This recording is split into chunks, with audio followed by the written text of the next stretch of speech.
name is, hold on. My name is C.V.Akuta. I'm the host of today's meeting. On today's meeting, we'll be hearing from Amaefule, and the subject of today's discussion is Biafra, how to use our customary laws to achieve self-determination, part 2. Today is the continuation of the initial meeting we had last week, Saturday. So he's going to talk to us about how to use Southeast customary laws to achieve self-determination for Biafra. Barrister Emeka, you have the floor now to start speaking.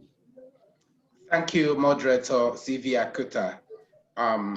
Yeah, this is the continuation of the lecture we've been having. I am Umeh Clinton, as I told you before. I'm from Amocha, Olu, precisely from Okwarunebu village in Amocha, Olu, in Imo State. Presently in Njaba local government area. So we want to talk about the customary laws, our customary laws, and how to use our customary laws to achieve self-determination. Now, let me ask you a question and maybe pose this question to your mind as we progress. Assuming that Nigeria breaks down or breaks up this night, someone is interfering. Now, yeah, assuming Nigeria breaks down this night or breaks up, and there is social cataclysm, anarchy everywhere, breakdown law and order, and the situation is so much that you cannot control the system, cannot control the society anymore. The question is this: who will gather us together? Under what structure, governmental structure, can we be gathered together? Assuming something happens to Nigeria this night. Yeah, we may say nothing will happen, but suppose something happens. Suppose this night we go in to sleep, by tomorrow morning you hear some noise, you hear some sound, and everywhere is in chaos. Breakdown of law and order, anarchy, every institution collapses. What shall we do? Who will gather us together? Under what structure shall we be gathered together? Yeah, you see, you need to think of this thing. The way Nigeria is now, the situation in Nigeria now, anything can happen. Anything can happen, and if anything happens in a dangerous way, as I've just described now, shall we become like sheep without a shepherd? Shall we become like sheep without a shepherd, and then anarchy will reign in the land, and the various factions of Biafran movement will be killing themselves like rival cult gangs, and killing themselves and spilling blood all over the place because there's no structure to gather you together? It is very serious you think about this. If there is anarchy and the breakdown of law and order in Nigeria, social revolution or cataclysm, who will gather us together? Under what structure? Governmental structure. Because at that moment, there will be no more parliament to make law, no more government, no more state government, no more legislation, no more judiciary. Everything collapses. Who will gather us together? Under what structure? I want you to continue to think about this as we continue this lecture. It is better for a wise man to prepare ahead of time. The Igbo people have an adage that onye ngworo, that aya nehevi onye aya karaka anahevi onye ngworo. If a war has been determined, as a date has been set for war to start, a cripple will know how to get to safety before the war starts. It appears that our people are not even getting ready for what is ahead. Anything that, the dangerous thing that may happen. Okay, so I want you to start thinking along that line as we continue with this. In last lecture, we mentioned the pillars of Nigerian legal system, where we talked about the four sources of Nigerian law, we talked about the received English law, the statute law, the case law, and customary law / Sharia law. Of course, you know the received English law. Nigeria still practices some aspects of English law. The statute law means all the laws made by the parliament, whether the federal parliament or the state parliament, House of Assembly or National Assembly. That is statute law. Case law is what we call case law. That's what we call the judges made law. That's the laws that emanate from decisions of the superior courts of record, like Court of Appeal and Supreme Court. There are some decisions that are made by the court, which we now call precedent. That is judicial precedent. We call it judicial precedent. It sets a precedent, and we can now rely upon the decisions of the court for other issues, similar matters. So you hear us quoting law in the case of Chief Okafor versus Chief Onjoko. That thing we quote is law. It's called case law. It's judicial precedent. So it is part of Nigerian law using case law. Then we now have the customary law or Sharia law. And I've told you that under the Nigerian hierarchy of laws, the Sharia law and customary law are at par. So these four pillars of Nigerian law or foundations upon which you can build any structure in Nigeria remain valid. And therefore, you can establish anything in Nigeria using one or more of these four foundations, these four sources of Nigerian law. You can use any one of them and establish any structure, and it is valid under the Nigerian law. So when we entered into the Biafran struggle, we said we are going to use the Nigerian law, and the Nigerian law we have in mind is the customary law and any other law, whether statute law or case law or received English law, that is in line with the vision of self-determination. And that's what we are doing. So we now come to understand that there is a structure we can build using customary law. Customary law has customary courts that administer customary law. The earliest statute created for administration of customary law was the Imo State Customary Law Edict of 1984, which applies to the old Imo State, now including Abia State and Ebonyi State. Ebonyi State, Abia State, they have also made their laws now. Ebonyi State made the Ebonyi State Customary Law #1 of 2001. And Abia State also made Abia State Customary Law Amendment Law 2011. Now, these laws created rights and obligations under customary law and gave powers, jurisdictions to the courts to administer justice according to the law. Okay, but now what I would like to read out what the court defines as customary law, and then we will do something else.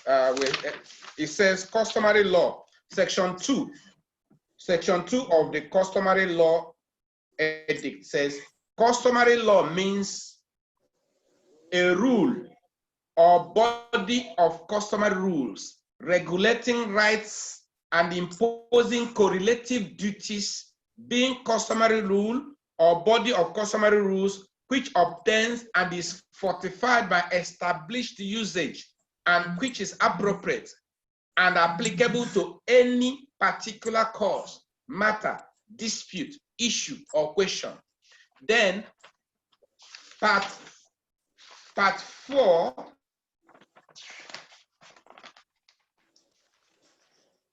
Part 5, section 16(1) tells us that the customary court shall administer the customary law prevailing in the area of jurisdiction of the court or binding upon any of the parties, so far as it is not repugnant to natural justice, equity, and good conscience, or incompatible either directly or by necessary implication with any written law for the time being in force in the state. So we may have to explain this, that the customary court shall administer justice over causes or matters so far as the law, the customary practice, is not repugnant to natural justice, equity, and good conscience. So far, anything you are doing, which you call customary law practice, is not repugnant to natural justice, equity, and good conscience. What does this mean? Now, the law says that the customary court can administer justice on every aspect of our activities, so long as that aspect of customary law is not repugnant to natural justice, equity, and good conscience. Now, we know that culture, from our study in sociology, culture is dynamic. So customary laws, that is the customs and traditions of the people, which crystallize into a form of practice over usage, crystallizing into a form of law, can be, in fact, are dynamic in nature, because people change their ways of life, adopt new ways of life. Now, the law says that any law that is not any customary practice or customary law that is not repugnant to natural justice, equity, and good conscience shall be upheld, and the law and the court has jurisdiction to entertain and adjudicate over those matters. Now, what are the issues, or what are the rules or practices that may be considered repugnant to natural justice, equity, and good conscience? We have seen that in the Igbo customary law, for instance, the issue of Osu or Umeh. Now, the courts will set aside and abolish such. If you bring such matters before the court, they are not going to entertain it. They are going to set it aside. They are going to declare it null and void. Every other practice that is justified, that is in accordance with natural justice, equity, and good conscience, the court will uphold it. In 2014, on 14th of April 2014, the Supreme Court overruled the Igbo customary law of inheritance, where the Igbo customary law says a woman should not inherit the estate of her late father. Because she's a woman, she should not participate in the inheritance of the estates of her late father. That is Igbo customary law. But the Supreme Court say it is repugnant to natural justice, equity, and good conscience, because it is discriminatory, contrary to Section 42 of the Nigerian Constitution. Is it because she's a woman, therefore she will not participate in inheritance, the sharing the assets of the father, because she's a woman? So that aspect of customary law, the Supreme Court declared it null and void. So this is an example of what we mean by any practice that is incompatible or that is repugnant to natural justice, equity, and good conscience. Now we come to customary governance, because we are talking about how to use customary law to achieve self-determination. And I have posed a question when I started. I posed a question. Assuming Nigeria breaks up now, there is social cataclysm, anarchy, that's the breakdown of law and order. Suppose it happens tomorrow morning. Who will gather us together? Under what structure? Under what governmental structure shall we be gathered together? Shall we be scattered like sheep without a shepherd? Or shall the Biafran groups or the factions begin to fight among themselves and kill themselves like court gangs and rival courts and butchering themselves and killing themselves for power. You can see that if such a thing happens, and we don't have a structure that will hold the people together, there will be problem in our land. There will be problem in our land. Therefore, it is better we get ready and organize ourselves. People seeking for independence must first be organized as a people. If you want independence, you must first be organized as a people. We have sampled opinions of Biafrans, and all of them say they want freedom. The only thing is that some say they want freedom outside Nigeria entirely, while some say they want freedom within Nigeria. All of them say they want freedom. The difference is it freedom within Nigeria or freedom without? That is the only difference. But whichever freedom you want, you must be organized as a people to speak with one voice for the freedom you want. That is the starting point for self-determination.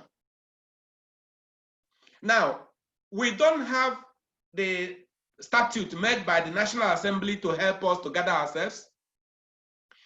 The houses of assembly did not make law to help us to gather ourselves. So under what law can we now use? Fortunately, and I say fortunately, the Nigerian Constitution recognizes the customary law of the land. The last time I was talking with us, I told you that there is customary arbitration which is acceptable and in fact enforceable by the Nigerian judiciary. And I told you that even the three arms of government which we have in the Nigerian government, the proper statutory government, these three arms of government also exist under customary law. And I gave you an example that under customary law, the legislature, the executive, and the judiciary all operate under customary law. And I gave you an example that day that when we gather in the Amaala meeting, maybe your village, you call it Amaala, or you call it Umunnadi, or whichever name you call it, there is a village gathering where we gather together. We are summoned. In my village, we have Ekwe. When the town crier beats our gong, all of us will gather. And when we take decision, that decision we are taking, that decision making is actually the process of making a rule.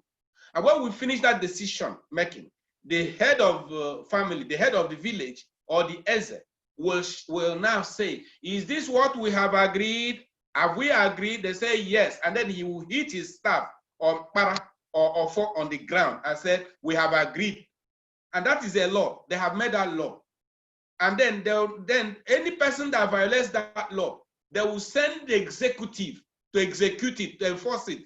And who executes it under the customary law? They use the youths or the Okonko or the town or the age grade and enforce that decision. Good. So you can see they have the power to make legislation, rules, and they have the power to enforce it. They also have the power of security, which is executive function, using the youth to secure. Good. They also have the judicial power of judiciary, that is deciding cases. We gather if somebody has a problem with the other person, a dispute, he will, usually you buy wine and go and make a complaint that this also person entered into your farmland and harvested your ogun or your cassava, and that's so problem. Then you now send a bottle or 1 keg of palm wine. 1 keg of palm wine that in Abonya, then they beat the gong for you. On that day, there will be a decision. The panel will be set to hear the cases. And when they hear the cases, they decide who is right and who is wrong. That is judicial function, but it's called customary arbitration. The only thing that they don't charge you money. What they usually say is that when you are coming, bring food. You can bring wine and bring oba bring oba and okporoko and the palm and the keg of palm wine. This one bring this keg of palm. That's it, and they settle the case, and they drink palm wine and eat okporoko and oba and they go. That is dispute resolution. That is actually dispute settlement. It's actually a judicial function. We call it quasi-judicial, our customary arbitration. And I told you that that customary arbitration is valid. Even if you take it to Supreme Court, the Supreme Court will confirm it and affirm it as binding. And it creates what we call res judicata. In law, it brings an extopel. We call it extopel parem judicata. In other words, you cannot reopen that case again. You cannot bring up that issue again because it is settled and settled permanently, unless there is a very grievous injustice that will compel the Supreme Court to reopen it or the higher court to reopen it. So now we have all these systems operating. So it means that we have a structure on the ground at local level, at village level, at community level, but perhaps we don't have it at national, Igbo national level or Biafra national level. I'm going to talk about whether we're going to use the word Igbo national level or Biafra national level. I'm going to talk about it later because there are issues arising over it. But now what we are talking about is that we now have the structure on the ground. As the government, like in Imo State, the Imo State government may be having their meeting in the government house. It doesn't stop the village, the natives of Owerenchise. It doesn't stop them from gathering in that their village meeting and making decisions also. They may be having a meeting. It doesn't stop my village, Okwaru village, from having our own meeting and deciding cases and moving forward. So you can see that there are two parallel governments going on. The statutory government established under the Nigerian law, the constitution and all the laws, and there is the customary government, which is unwritten and moving at parallel with the other government.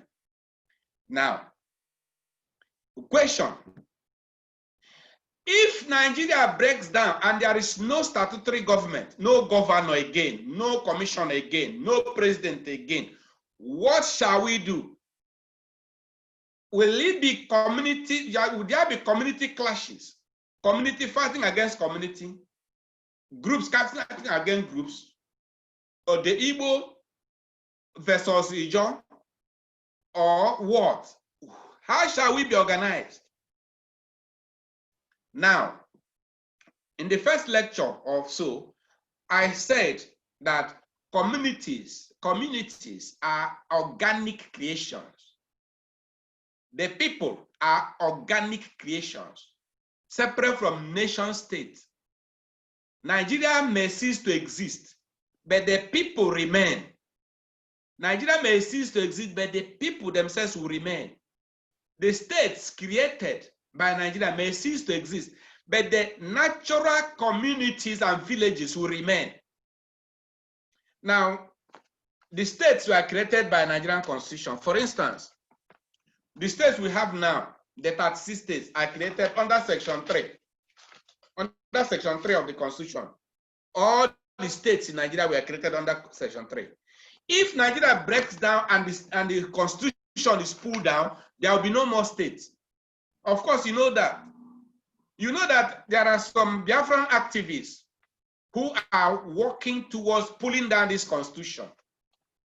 They're working towards pulling down the Constitution.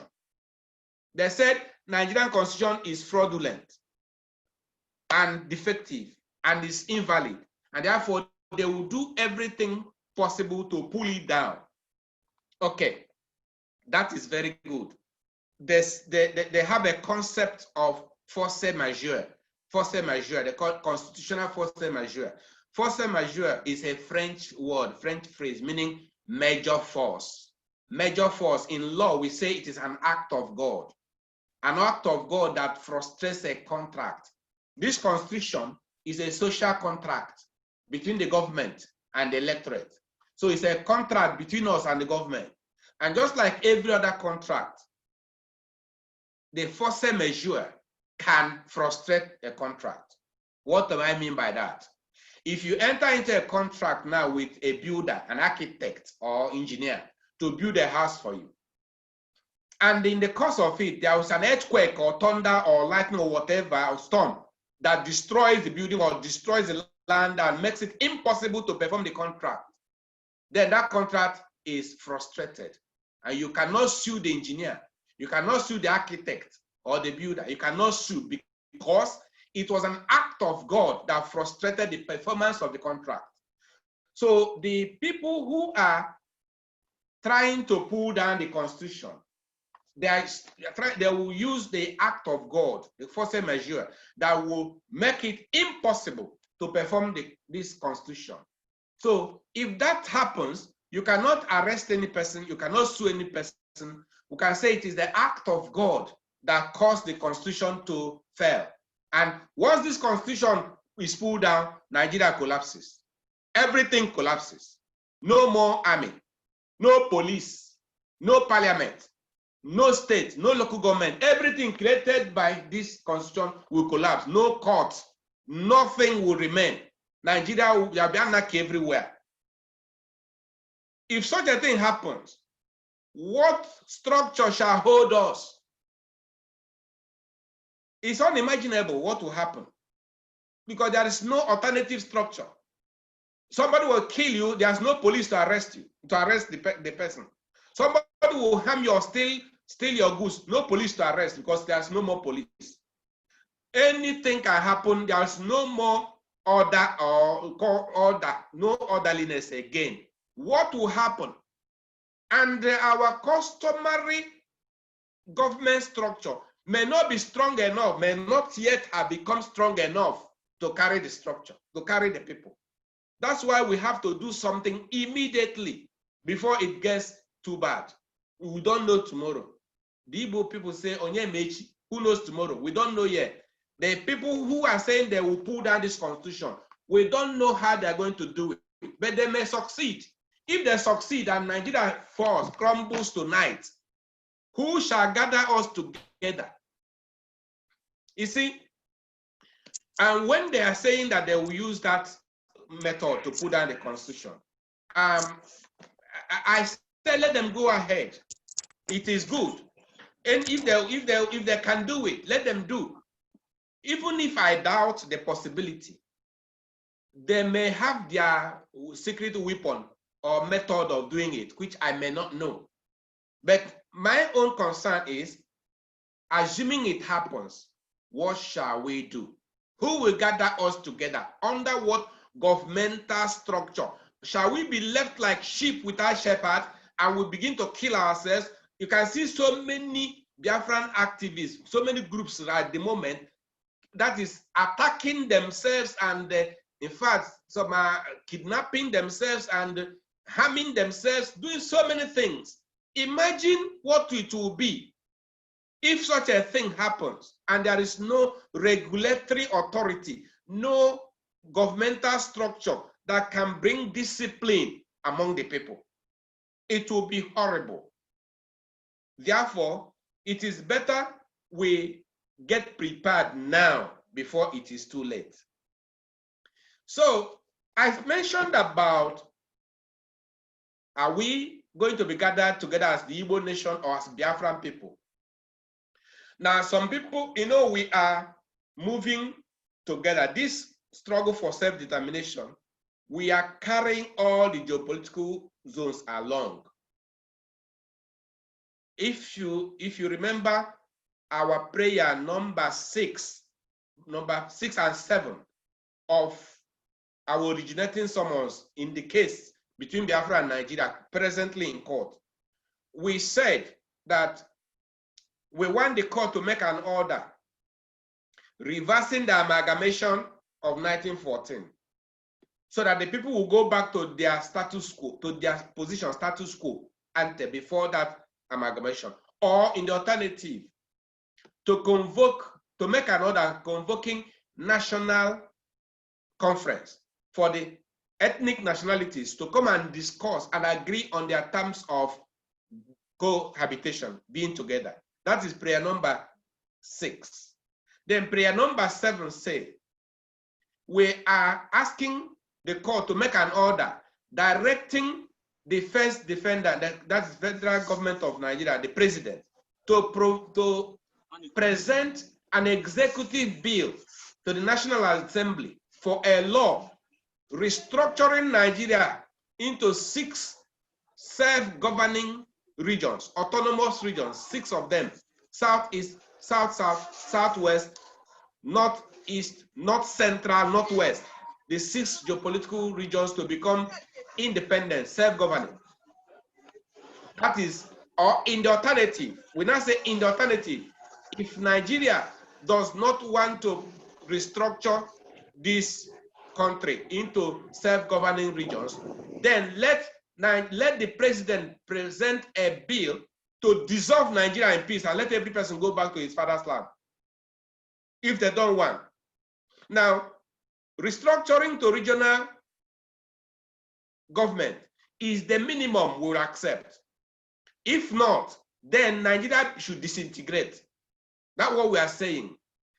It's either Nigeria accepts to restructure the country to regional government so that every region will govern itself in the one Nigeria, or if they refuse, then let Nigeria disintegrate. But we are saying let it disintegrate peacefully by dissolution, just like USSR was dissolved peacefully. USSR was dissolved by law peacefully. Every person went back to his father's land. So Nigeria can also be dissolved peacefully if they don't want to restructure. Dissolve, and let's go back to where we were before 1914. If you don't want to restructure, after all, before 1914, we were somewhere, we had our land. So we are saying this is the will of the people, restructured in Nigeria. I heard about the suit filed by the leaders of the 4 regions, the present suit by Edwin Clark, Chief Edwin Clark, and others against President of Nigeria. That is the suit. So I was able to get the originating summons, which they filed. I must tell you that when I went through this, I felt disappointed. With all due respect to the senior advocates of Nigeria who filed this case, I felt disappointed because the issues they raised and the prayers they sought for did not align with the will of the people.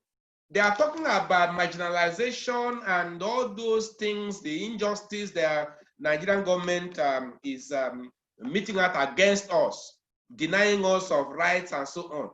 And then asking the court to make an order directing Nigerian government to revert or reverse the errors or correct the errors, and all the things, and as well as pay them compensation of 50 billion naira. For what? Is that what we're asking for? That is not what we want. I read through it and I was looking for a place that I would say an order, if there could be one of the prayers, if they would say an order directing the first defendant to present an executive bill to the National Assembly for a law restructuring the whole country to regional government, so that every region will govern itself and develop at its own pace, be autonomous. You know, that is what I expected them to do, but I didn't see it here. So I got disappointed. With all due respect to the senior advocates of Nigeria, I will advise that they should amend it. Amend your claim. It's not yet too late. It's not late. Amend your originating summons. Amend the prayer and include that prayer. Include it. An order directing the first defendant to present an executive bill to the National Assembly for a law restructuring Nigeria to 6 self-governing autonomous regions. Please, the senior advocates of Nigeria who issued this originating summons, I will advise you to advise your clients take instructions from your client and amend it. Amend it. And if you amend it, then we may withdraw our case that is in court. Our case in the Court of Appeal, because that is a prayer we put in our case. So if you amend your summons, we will say that, well, or we can now amend our own and remove this one and pursue other issues, because our own, we have many issues apart from that one. So let us move in the same direction. Not when we're asking for self-determination, you're asking for 50 billion naira compensation for what? And after eating 50 billion naira, what next?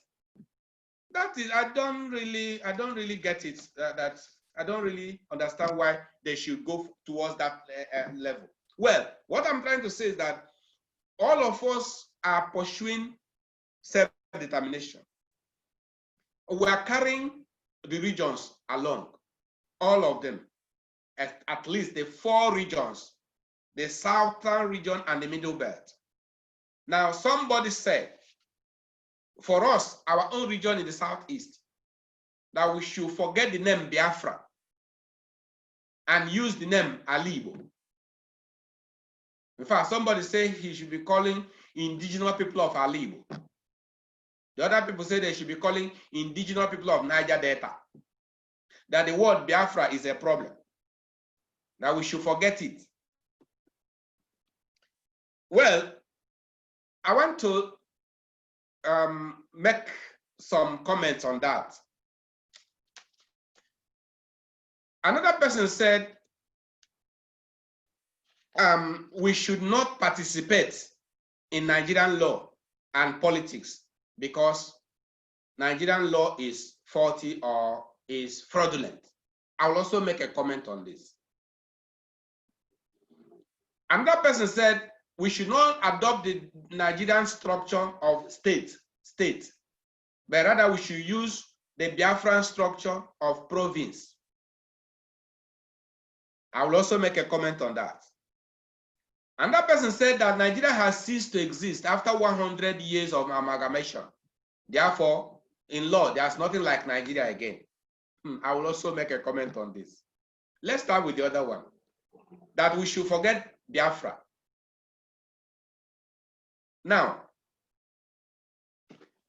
Biafra, from the ancient map of Africa, some of you must have seen the ancient map of Africa. Biafra existed about 500 years. Biafra existed about 500 years before Nigeria was created. You see it in the ancient map of Africa. This book, well, I wrote this book in 2012 to commence the case between Biafra and Nigeria. Now, in 1967, when the Eastern region wanted to become independent, it was Chief Frank Opigo of Brass Division in the present-day Bayelsa State that gave that name Biafra and suggested that it should be used as the name for their region. Now, at that time, they had the Nigerian Constitution, which created regions. I have the Nigerian 1963 Constitution with me here. The 1963 Constitution of Nigeria. Okay, that is here. It's here. Sorry, I have many. That is the Nigerian Constitution of 1963. This Nigerian Constitution of 1963 embodies the 3 constitutions for the 3 regions. Now, these 3 regions, the Eastern region, the Northern region, and the Western region, constituted the whole Federal Republic of Nigeria. Each region had its own constitution and its own regional parliament.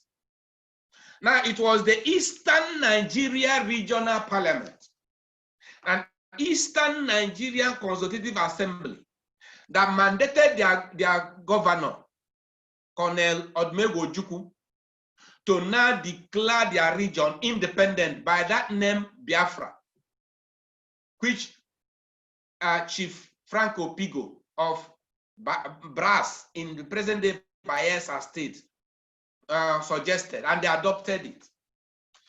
And they went and they declared the Republic of Biafra.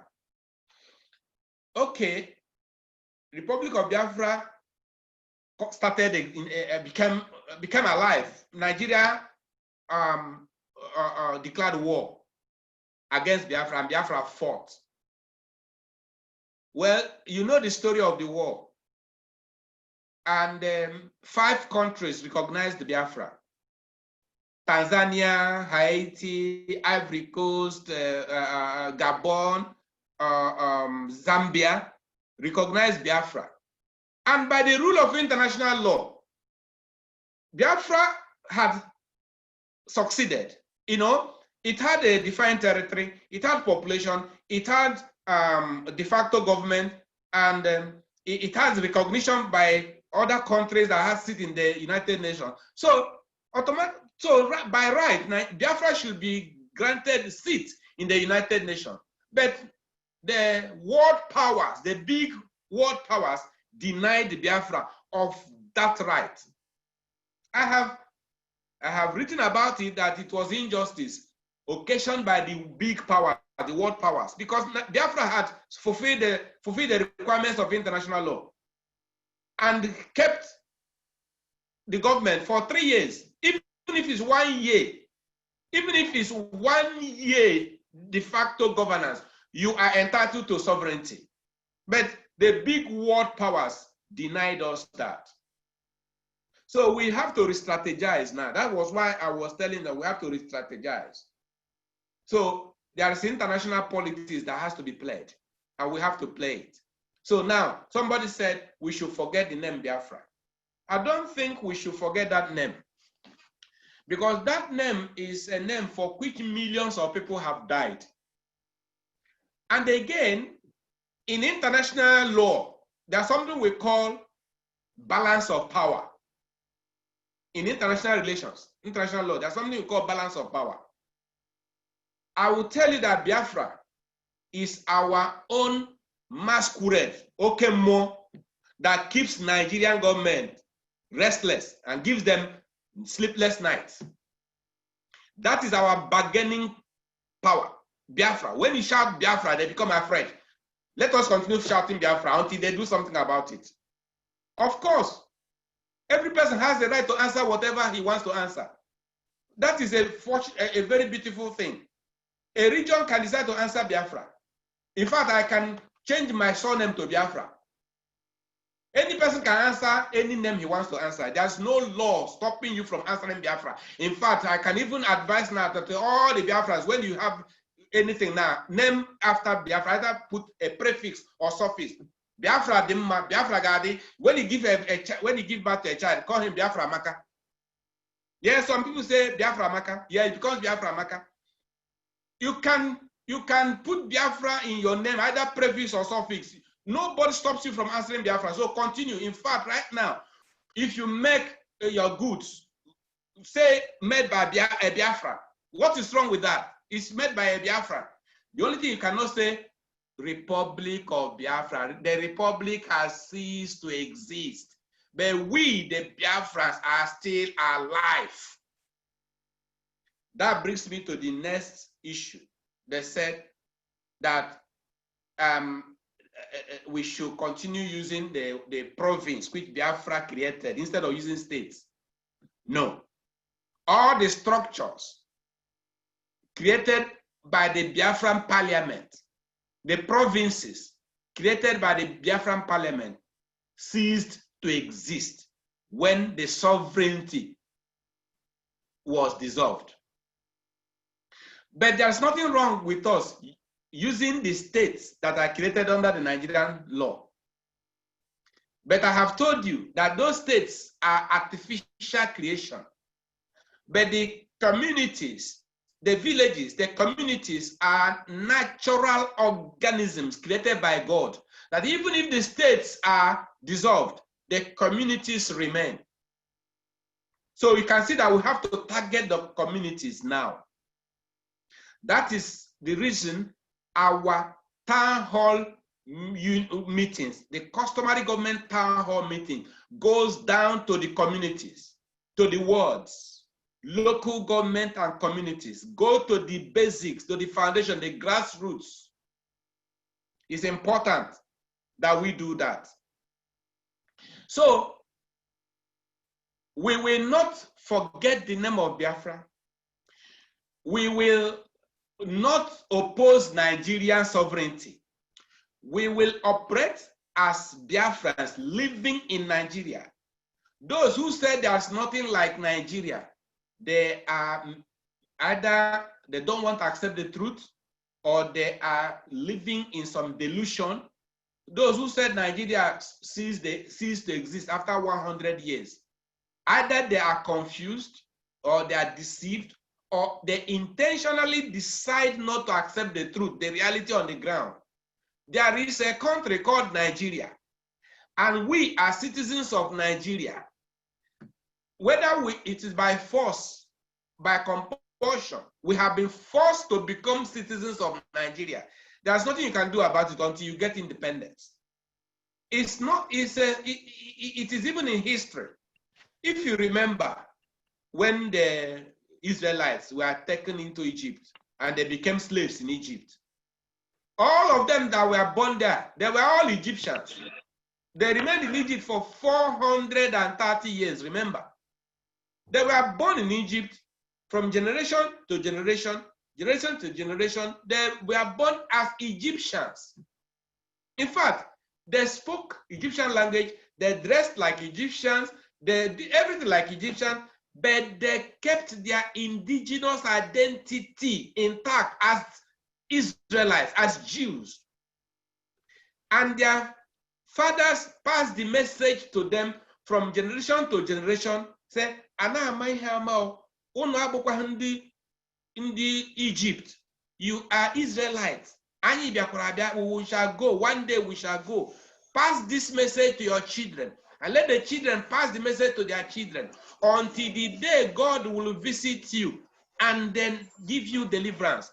In fact, Joseph, before he died, prophesied. Joseph, before he died, prophesied that, listen, God will visit you people and take you out from Egypt. And when that happens, when you are going, take my bones from the grave. Take my bones and take my bones along with you and bury me. Bury my bones in the land which God has given to us. Now, Emeka? Hello? Emeka? Can you hear me? Yes?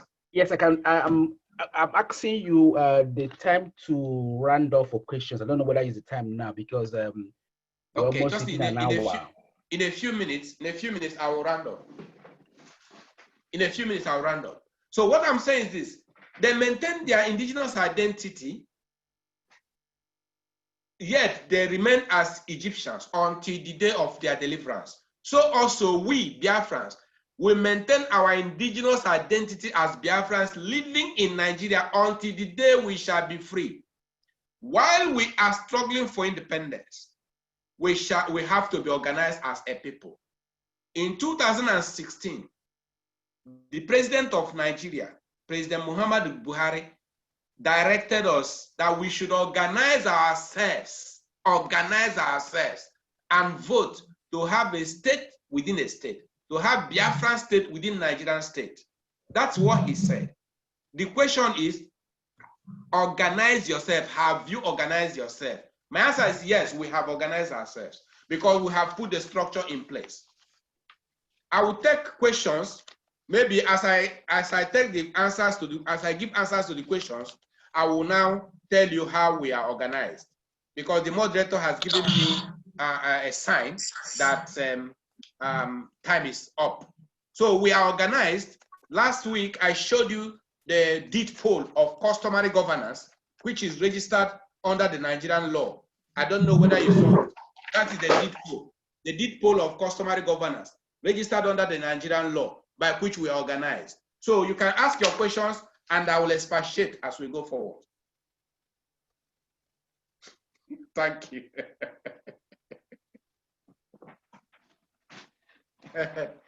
Oh dear. Yes, you can ask your question.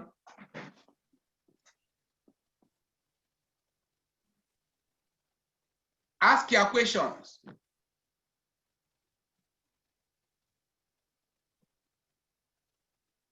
I can't hear you. Yeah, can you hear me now? Yes, I can hear you now. Okay, my name is Uche Oguike, Dr. Uche Oguike. My question is very simple. Yes.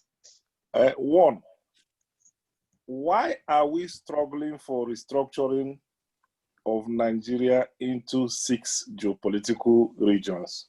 Why can we not concentrate on getting our own area to be an autonomous region within Nigeria? Why are we bothering with what the northern areas or other areas want to do or how they will organize themselves? We should leave this idea of C structures and concentrate on having our own region structured in the way we want it. I think that's one of the impediments to this idea of restructuring Nigeria. Okay. Let me ask. Okay, second question. Go ahead. Yeah, second, just briefly. If indeed Biafra was recognized by 5 countries, then is there no way we can revisit that route internationally because it had been recognized before? Is there no way we can explore that recognition that was achieved then? Okay. Thank you. All right, let me take the 2 questions now. The first one is, why are we carrying other regions along instead of concentrating on our own? That is correct. Good. Yeah, you know that we decided that it was actually decided in 1994 during the Mpokibo conference. Yes. Before the 1995 Abacha conference. Yes. Good. The Igbo intelligentsia brought out the Aburi Accord and looked at it and analyzed it and said, why did it fail? And they found out that why it failed was that other regions took side with Nigerian government and persecuted us and made sure that we did not succeed. They felt that it's better you give them their own autonomy. The people we call South now, they were saying that we were dominating them. Yeah. The people we call Middle Belt now, they were being used by North against us. In fact, during the war, it was Middle Belt people that fought the battle. That is correct. Good. So the Igbo intelligentsia said, okay, these people, these are our brethren from Riverine who feel that we are persecuting them or dominating them. Now let us give them a separate identity so that they will no longer fear domination. And then the Middle Belt people also, let them also have their own so that they will no longer be used by North against us. So it was the Igbo intelligentsia that created the 6th regional structure. And it was presented by Dr. Alex Ekweme, the 2 lieutenants on his side, Desam Bakwe and Ojukwu. Yeah. And it was perfect. They accepted it. And all the tribes, all the regions were happy that, okay, so that it will no longer be only for the Igbo region. At least they have their own identity. They were happy. But suppose we went only for ourselves, they will say, oh, it is we are selfish. So now every region now gets their own allocation according to their region. In fact, their own region is even better than our own because their regions, they have more senatorial seats than our own region. So you can see that the Igbo man wants fairness for everybody. But like you said, I think it has come to the point where we now struggle for ourselves and forget. I agree with you. Maybe that's why one of the persons said that we should forget Biafra and say a Republic of Alibo. Maybe. Maybe that's what made him to say, let's forget others and fight for ourselves. But we shall do our best. We shall do our best to carry every person along. But where it's not possible, we go for ourselves. I agree with you, my brother.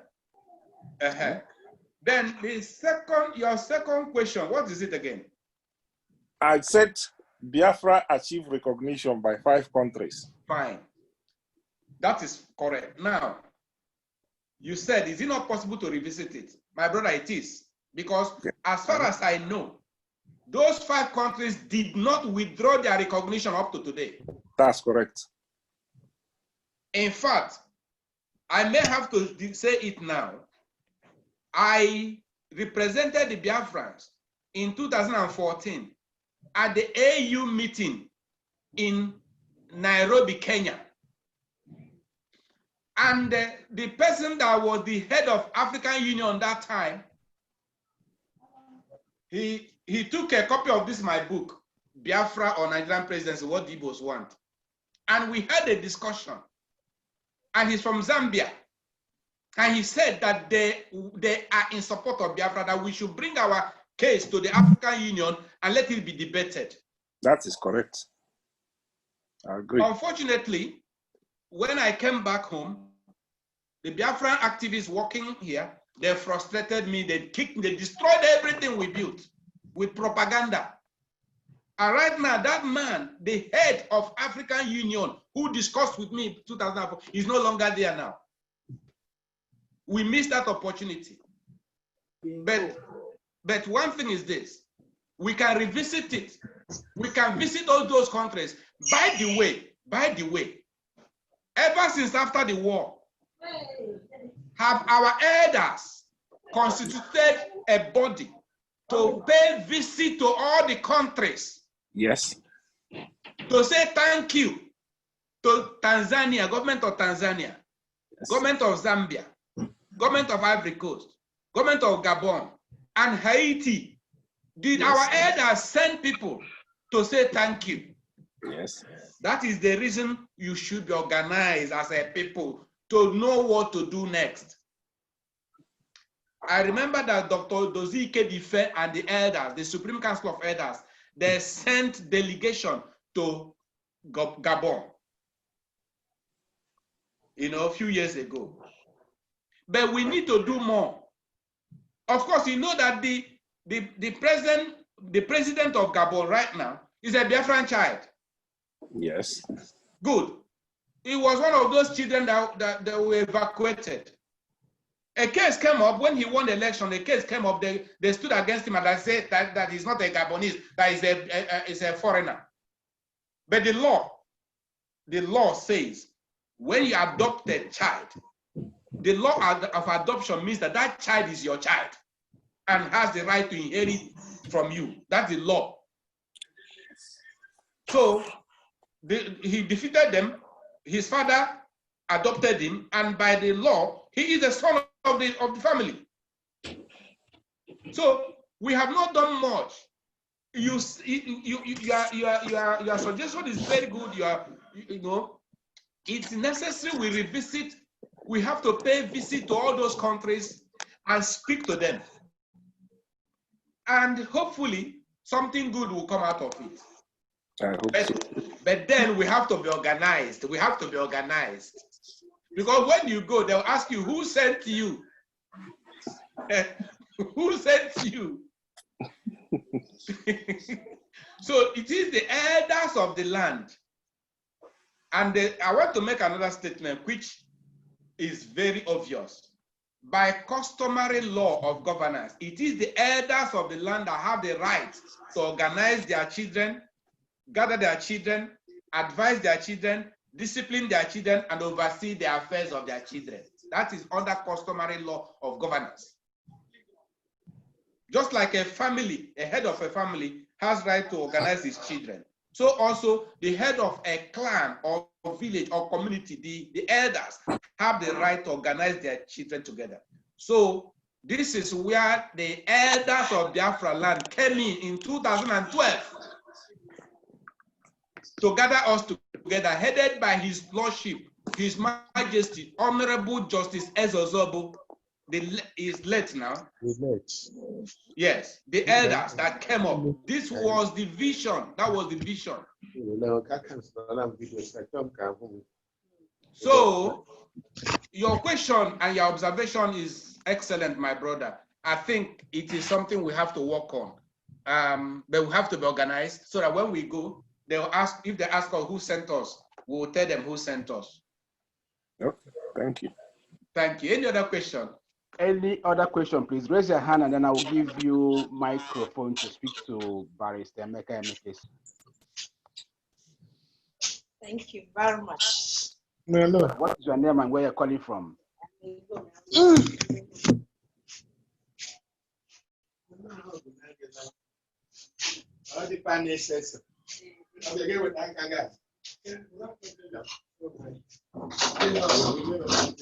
is speaking?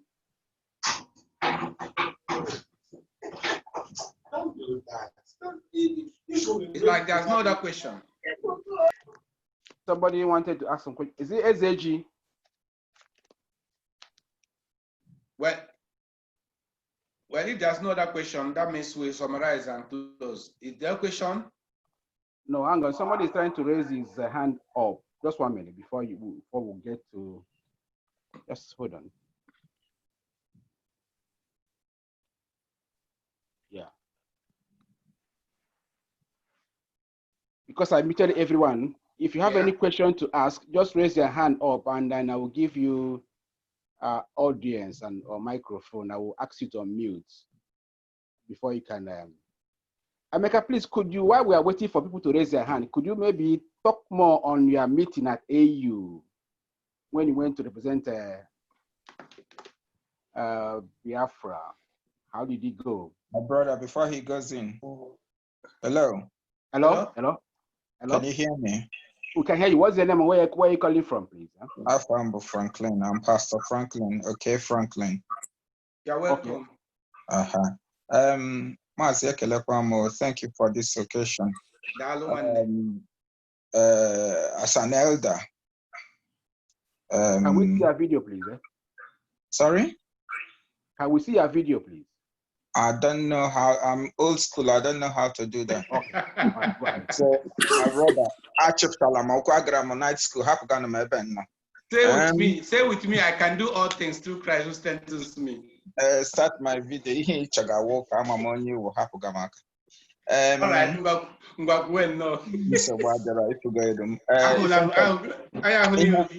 I actually couldn't barrister.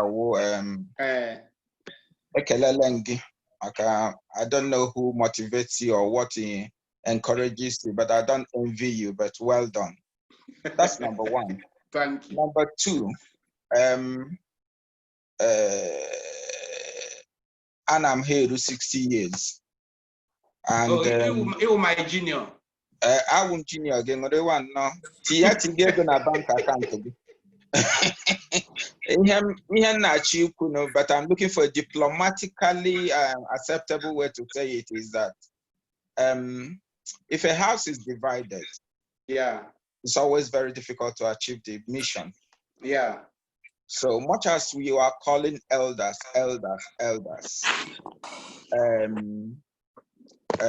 if there is a meeting point for the elders to come together, that would be very good.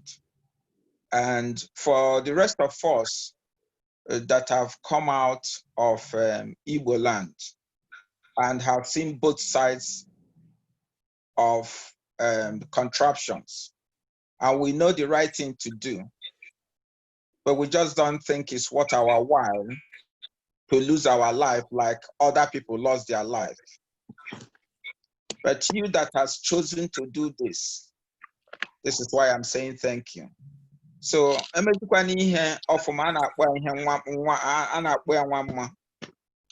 this idea of having negative press about the purpose of the Rama, it's disheartening. So if you have to go through, look at all the well-meaning intentions you have now. Look at what Dr. Obieke just said. These are very simple things to do where the house is in order. So why not start from the elders? Get everybody to speak with one voice. Yes, get the purpose, get the agenda sold to the rest of us. Because it's like Onyenemo Kempotu is the person I know. No matter how well-meaning your ideas or efforts are, it's going to be drowned by opinions that will not achieve the purpose. So now that you have been in this race for the longest time, and you've seen the frustration attached to it, please, why not, Animas? Is it possible to go back to the elders, bridge all the necessary differences so that you can speak with one voice, so that the purpose, the mission will be accomplished? And a timetable for the accomplishment. If you're giving your project 1 year, let the elders who are supposed to lead, as in a quote, customary, as the custom of Alibo is concerned, get that area organized. Galvanize the people that you need to help you. But you can see that some of us are waiting for a program, agenda that we can buy into. You've spoken now, very simple. If a Dr. Bikeku, absolute spot on. But now we are looking for who is going to get the elders to speak for us, so that the image, right now, the image is what is destroying the construct. The name Biafra is not the issue. The image we are attaching to Biafra is making nonsense of everybody's effort. Your effort, Nnamdi Kanu's effort, no matter how well-meaning it is, if you, in this world I know now, it's all about image. Yeah. But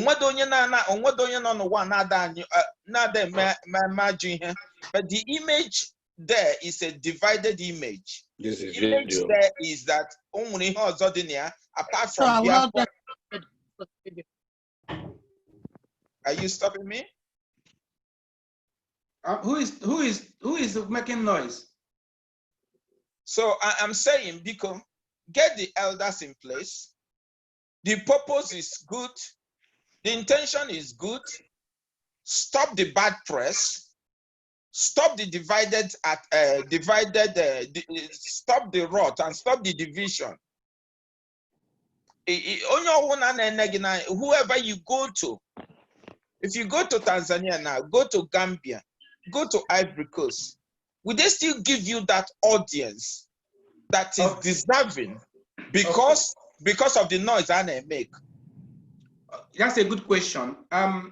The first country that invited us for a discussion, even though they did not recognize us during the Biafran War, it was Australia government that invited us first.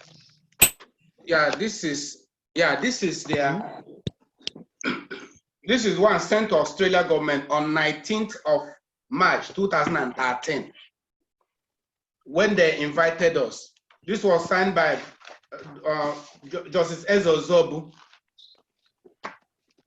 and we sent delegates to Australia. Five delegates to discuss with the Australian government. That was the first journey, first delegation by our elders to discuss with another country, and they invited us as Biafrans. That would have continued. By 2014, we now wrote to the British government. 2014, we wrote to both British government and Germany. This is the Chancellor of the Federal Republic of Germany, Berlin, 4th July 2014. Then the same 2014, we wrote to British government. Unfortunately, the thing that happened in the Biafran struggle, which all of you must have heard, a lot of things disturbed the progress. It's like we are starting afresh. So let's forget the past and try to rebuild. But a lot of things went wrong. So those elders that were in the forefront doing this thing, those elders were destroyed and castigated and in fact rubbished and so on and so forth. So, but we are now building up again. And those elders, most of them are dead, but they transferred powers before dying. So there are still the elders that are working, continuing from where those other people stopped. So what you said is very important. We have to go back to drawing board. In fact, after this meeting, I'll call some of them. Then we'll go back and then we start, because they need to give you authorization to go and discuss with the government of maybe Zambia or Tanzania. So when you go, you bring a document and say, and give to them and say, our elders, you're welcome, sir. Our elders have sent us to appreciate your help in the time of our sufferings. Then from there, discussion will start. So we need to. Fortunately, by the grace of God, our customary law is intact. And our customary law gives our elders the right to organize us as a people and, and guide us while we are still in Nigeria. So your suggestion is very important, and we have to take it on board and work on it. That's what I can say now. Amen. Thank you. Okay, there were my brother. And when a question also. Does anyone have any question to ask Emeka? Emeka, I asked you something before about going to, is it Kenya or somewhere under AU auspices to go and represent? Yes, what happened is that. Can I ask a question? Okay, go ahead. Okay. Okay, my name is Wiser. I'm from the UK. Go ahead. Go ahead. Okay. This is my first time coming there. Just a friend of mine sent me an invitation to join you people, and because of maybe all my stance on some of these things.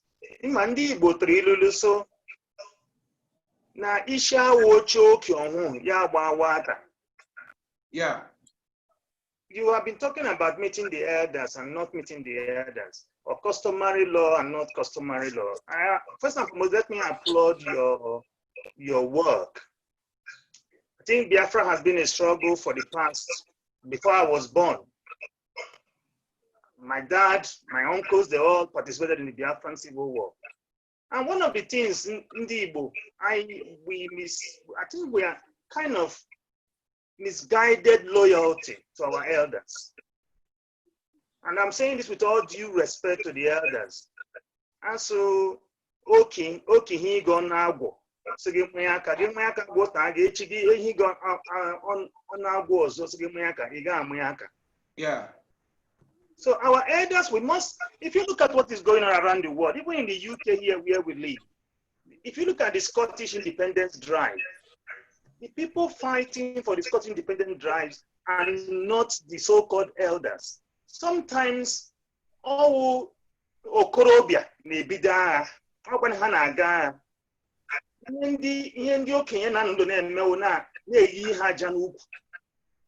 Our elders have actually betrayed us. In every aspect of it, they have betrayed the Igbo consciousness.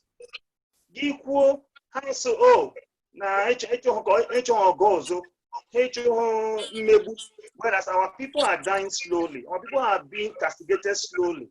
I am a medical doctor and I know exactly what I'm talking about. So I think we the young ones, I am an elder in my family, you are an elder in your family, because the Igbo ideology is not based on this magisterium attitude of Eze no, our opera Nezi. That is the way we go about it. And most people who call themselves Biafra, who identify as Biafran, they have the same cultural identity. So if we want to go ahead, we need to disabuse our mind from this idea of elders as super elders asking, because I have not seen anything harming. Because now the only language our elders understand is the language of Naira. If you look at what is going on in Igbo land today, where the headsmen are killing and maiming our people, the people responsible for selling lands, for giving them that authority, are the elders. The people suffering it are the youths. So the elders of Igbo land should be ashamed of themselves. Some of them have done well in the past.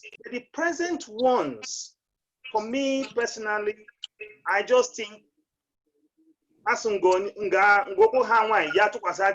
if the young people can take advantage of the vacuum left by the elders and take the mantle of leadership and continue the struggle, I think we should go ahead with it. Secondly, the other thing I want to say is that the struggle cannot be said to be divided. If Nadikan is doing his own, everyone is doing their own. We can't hear you. We didn't hear you. Okay, what I'm saying is this. Our struggle can never be said to be divided. Whoever is organizing anything or doing anything in any way, we have a common agenda. That common agenda is the liberation of the Biafran land. So for me, I am in support of what you're doing, but my only grind against it is asking the elders to lead us, or to talk to them to lead. If they want to join us, they can join us. If they cannot join us, after this struggle, we are led by young men. Okay, let me explain to you. Let me explain to you. We're not saying that the elders will come out and be leading. Remember what I showed you a letter. I said we sent when Australian government invited us, we sent a letter signed by the elders. The other time I gave a lecture, I showed you a letter which the British Prime Minister wrote to us. And I told you that it was in response to the memorandum which the Biafrans submitted to British government. And that memorandum said it was by the authority of the elders. That is the memorandum. That's the memorandum which we submitted to British government by the authority of the Supreme Council of Elders of Indigenous People of Biafra. Now, I told you that before they replied to us, they went home and interviewed our elders, even though we are the ones who sent this. They went and interviewed our elders before they replied to us. My brother, I appreciate what you said that and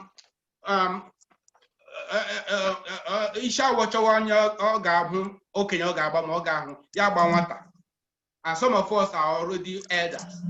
I am 60, and at 60, I'm an elder. But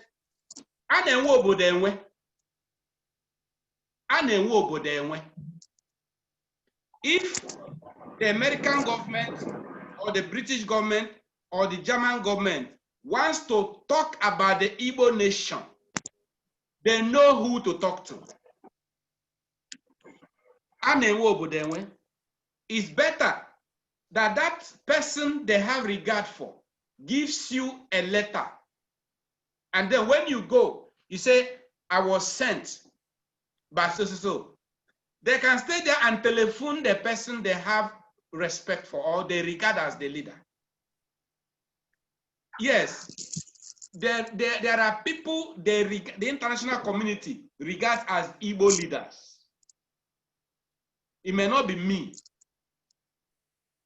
Let me give an example using the political structure we have as an Igbo, social, political, social, cultural, however we describe it. Assuming that I visit a country now in the name of the Igbo nation, and they know that Dr. Nyanwodo is the head of Ohanese, they know because it's an international figure.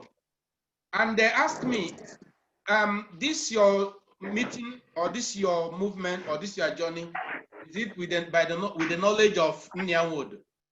And I say, no, I don't. No, he doesn't know about it. How do you think they will feel? But if I go to a government sitting down, I say, yes, this is a letter I signed by Chief Nyanwodo, and he wants me to discuss with you about this. It's very simple. They'll just telephone Nwodo to confirm whether he sent me. Whether you like it or not.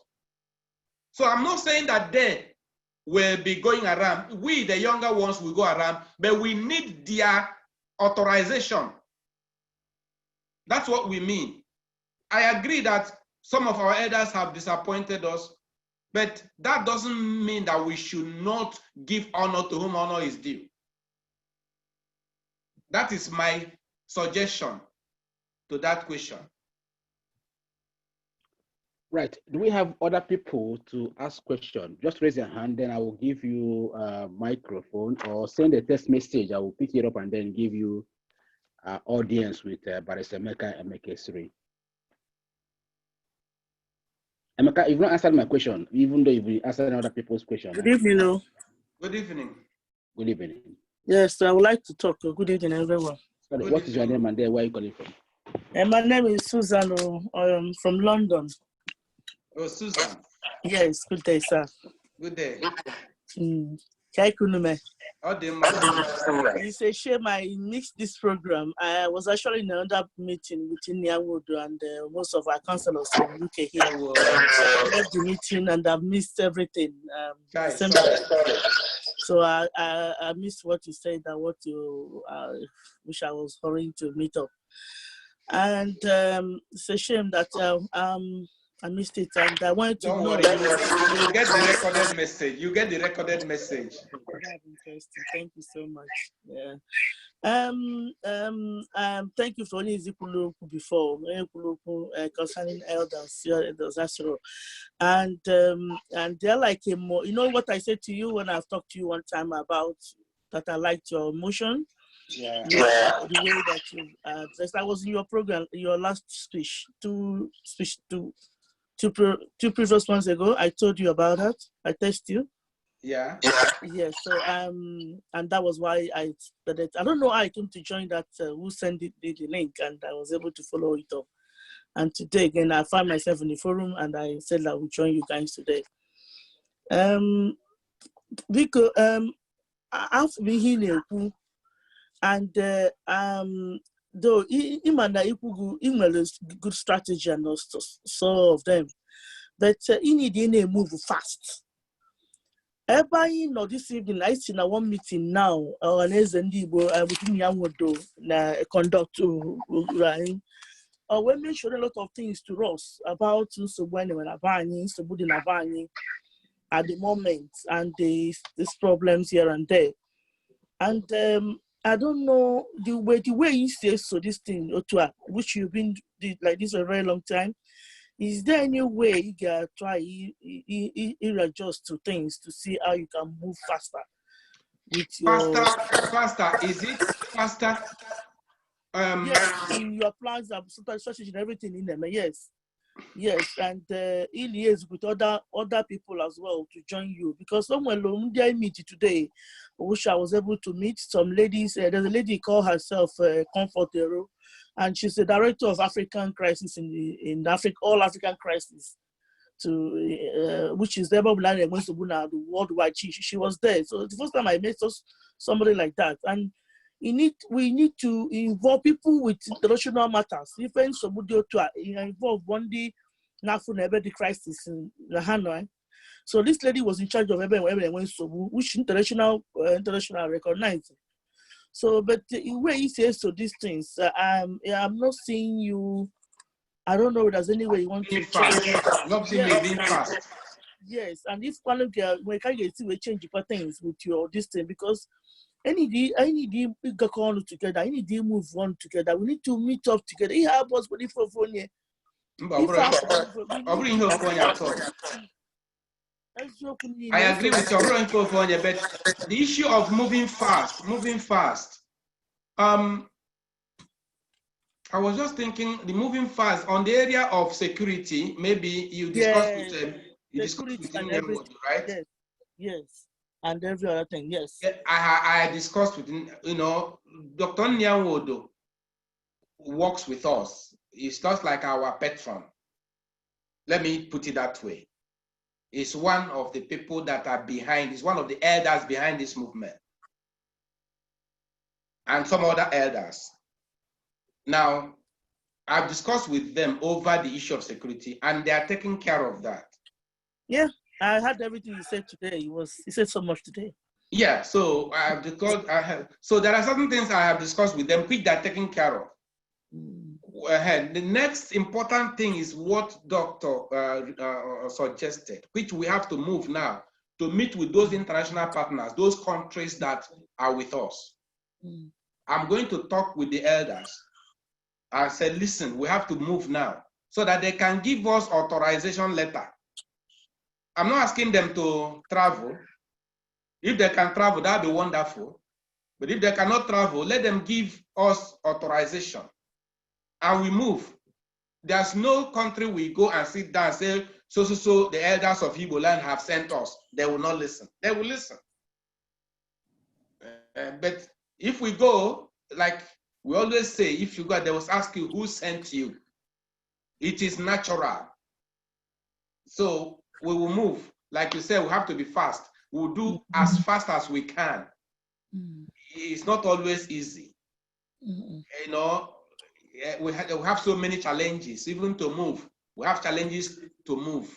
But it's not something we'll be talking about. Otherwise, they will not say, hey, we want to use you to make money.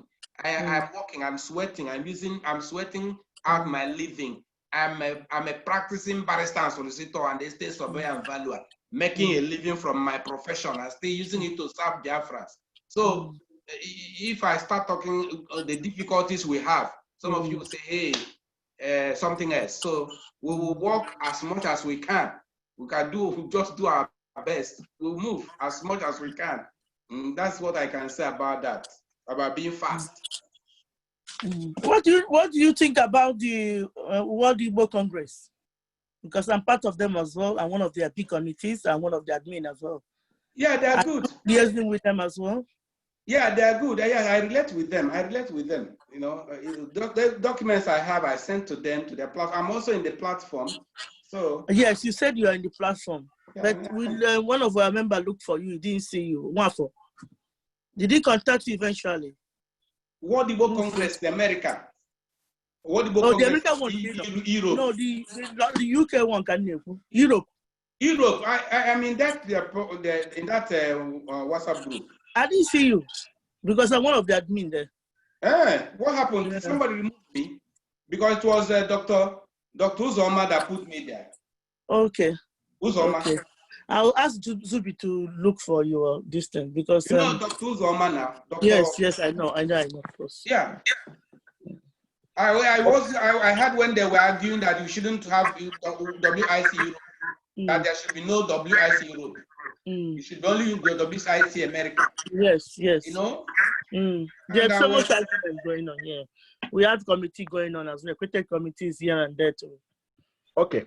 Yeah. Do we have any other question or we'll make us to round up now because we've been here for more than an hour?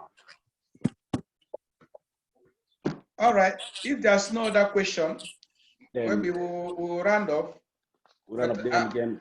I will say that the deed poll of customary governance, which I showed you, it is necessary that every person gets a copy. And the customary government, which we are running, is being powered by our political movement we call MOBIN, Movement of Biafrans in Nigeria. That name, Movement of Biafrans in Nigeria, tells everything about us, that we are Biafrans in Nigeria.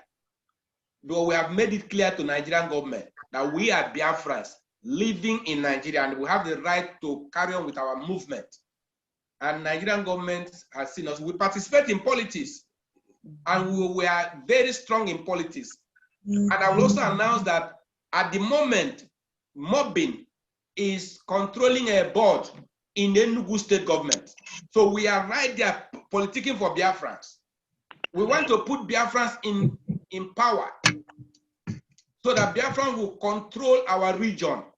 We're not talking about federal first. We're talking about our own region first. So please get in touch with MOBIN and get other information you need from MOBIN. You can write to us or you can go to the customary government website, www.ipopgovernment.org, and get more information. I will also announce that the United Nations has sent us invitation for our women to participate in the conference. Let me read it out to you. United Nations sent this yesterday, 25th of June, by 3:20 p.m. Addressed to info@ipopgovernment.org. Invitation letter for NGOs in consultative status with the United Nations Economic and Social Council, that's ECOSOC, for the multi-stakeholder hearing. The topic is accelerating the realization of gender equality and the empowerment of all women and girls. So they're inviting us, and because of this lockdown, it's going to be virtual conference, but we have login details. Those of you that will participate will give you password to log in, and you have to present your photograph. See, they gave an example of how your photograph will be. We're going to send the whole details to your email if you are willing to participate. They are saying that the representatives, 3 per organization, and that it should as much as possible include youths, ladies that are younger, because they want to make sure that equality is balanced. So those of you who are willing to participate in that conference, get to us. You can write to us. You can call mobbing office or go to our website, www.ipopgovernment.org, and send off an email. Indicate your interest that you want to participate, and we shall send these documents to you and show you how to log in. We'll give you the login details to register for the conference. For this, at the moment, you cannot travel to New York or Geneva or Vienna where we have seats. For now, it has to be conference by this virtual conference because of the lockdown. Thank you very much. There's a lady that wants to ask a question. Her name is Immaculata. All right. Immaculata, could you ask your questions now, please? Immaculata. Yeah, good afternoon from here. Okay. Where are you calling from? I'm calling from South America, Ecuador. Ecuador. Yeah. You're welcome. Thank you. Actually, I just opened my mail and I saw the invitation and I decided to see if it's still on. Oh. From the topic I saw there is trying to see how we can mobilize our people to actually be in charge of our region, yes. Which is the Biafran region. Yes. Yeah, my question is this. Actually, we've been trying to see how we can participate in government, like during the time Ojukwu was still with us, he floated political party. Okay? And along the line, political party floated tribe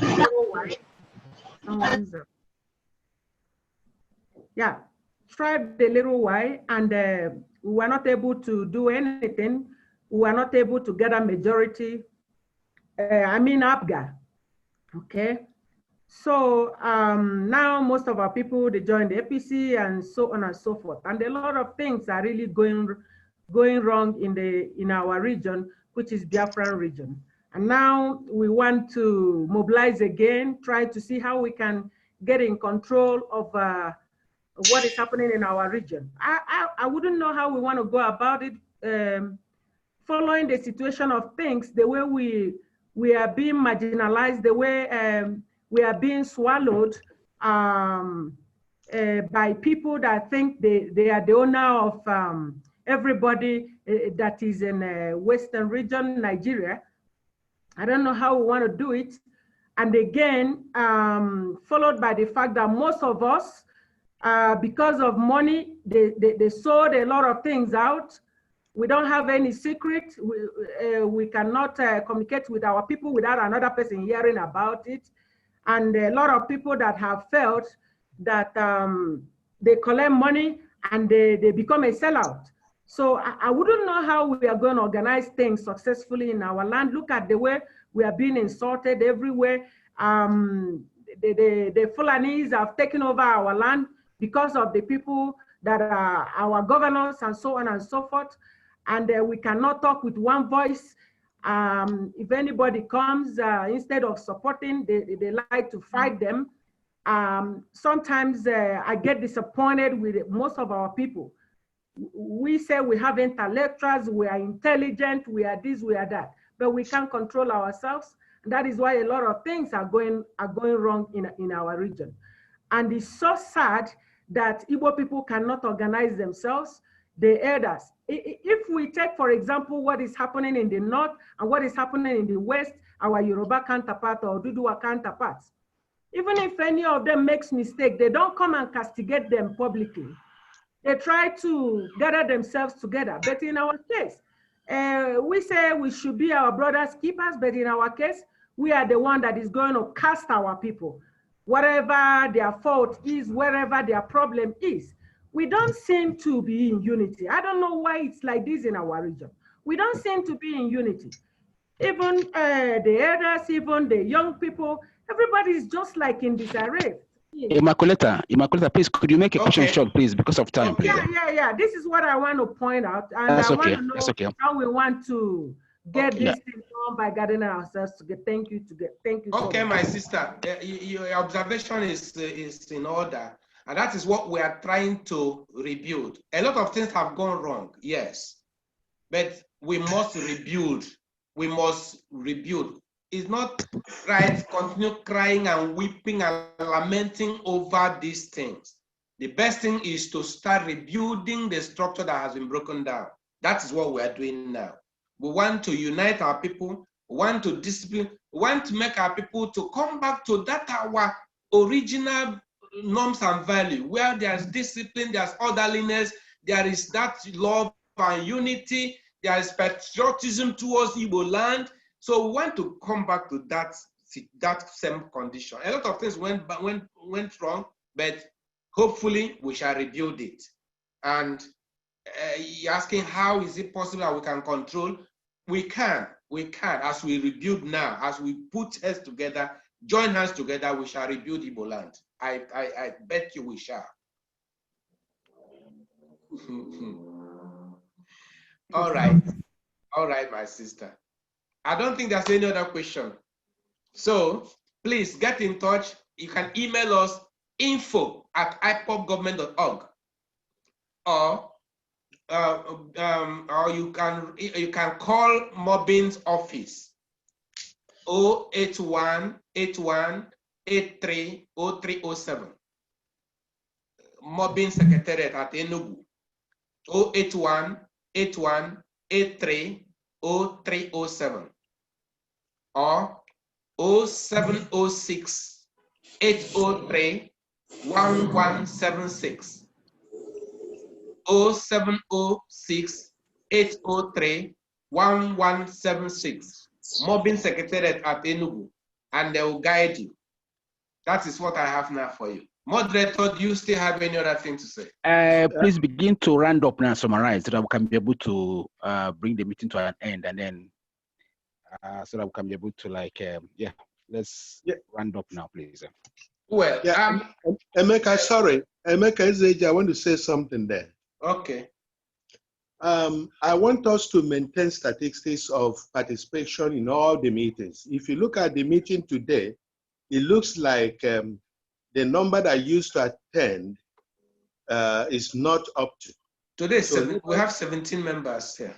Okay. No, it was 19. Last meeting was how many? I will check the statistics for last meeting. Yeah. Okay, now leave that. I know we still have 15 more minutes, but my question, I won't ask it today, it will be next meeting. Okay. I am very happy. The explanations today are very, very cordial and interesting. May God help each and every one of you. Why I am insisting on knowing the attendees is because we need to disseminate the information to too many people and be able to know whether we are moving forward in that direction or not. But by the special grace of God, next meeting, I will package my questions because I have to ask about, you made mention of, non-availability of, indirectly, you didn't mention it, but it relates to non-availability of funds to pursue your goal. Then I will come up with a suggestion, because we won't be waiting until when funds are available, which you will make public. There must be a situation or an arrangement how we can fund this. We know that all these things consume money. Then whether it is 10 kobo or 20 kobo, there must be an avenue to contribute financially to help you. Because if at the end you come and tell us why you didn't achieve this is because there was no fund, I don't know how they will look at it. So by next week, I will package my questions. Thank you very much. All right. Thank you, Ezeji. You've spoken very well. In the absence of any other question, Barasemeka, could you begin to round up and then summarize? Well, we have said we're talking about using our customary law to organize ourselves, and I think we have spoken so much about it. The next thing is taking action, going ahead, implementing what we have discussed. We have a structure. Please, I will say, send your email to us so that we can give you documents and give you guidance. Yeah. When we say organize ourselves, we need to be organized. Now we are going to the next level. Under the customary law, do you know that you have rights, what you call ambassador in statute law, also operates under customary law. You can have a representative of your people in another country, even though you are not yet independent. All these things happen. We have all the systems, all are complete, but we need to start implementing them. And how do we do that? It's only when we come together. So send your email address to us so we can keep you informed. You become part of what we're doing. Set up the customary government town hall meeting in your place, because we are using town hall meetings to organize ourselves. In all the cities where you are, the states where you are, the countries where you are, organize town hall meetings of all the Biafrans, whether in the diaspora or at home. That's how we disseminate information. And then if you need to speak to the government of your country, it is you, some of you in that country, that will bring a letter from the elders and say, please go and discuss on our behalf. And then you go and present the document and speak on our behalf, So please send your email addresses to us so we can send information to you, and we move as a team, as a body. Other things will definitely be worked out. Other structures, administrative structures, financial, and other things, they will all be worked out. But the important thing is to be one first and move as a people with one mind focused to the mission, and we shall attain it. I think that is the summary I can bring for now. If there are other things, this lecture continues every 6 p.m. on Saturdays, so that if you still have other questions to ask, there is still time for you to ask your questions. That's all I have for now. Moderator, I think that's all for now, unless you want to add any other thing. Thank you. Right. On that note, I now bring the meeting to an end, and then we'll reconvene again next week, Saturday, by same time and then same platform. Before I forget, I think next week, Saturday is 4th of July, right? I think so, but I'll check the calendar. Okay, because there is somebody who said that they would like us to merge the meetings, and that day we're going to talk about the roadmap to Biafra actualization. Because there's somebody from another platform or another group who challenged me and said that I'm deceiving the people by using this legal and political diplomatic process. It will not work. So then I said, okay, if that's the case, you are challenging me, okay, let us all gather on the 4th of July. Every person come and show us your roadmap to Biafra actualization. So if it's on 4th of July, that means it's going to start around 5 p.m. because it's going to be long discussion. The people will now bring their roadmap. Since they said our own roadmap is not good, let them present their own roadmap and counter our own. It's like a debate or kind of brainstorming or debate session that day. So that's what I want to point out to you. Okay, we'll still have to send the circular out and then maybe let people know about the meeting at the time. That one is not a problem. So until then, the meeting now is now closed for now. Thank you all for attending. Thank you. Thank you. Bye-bye. Thank you very much. Thank you. Bye-bye.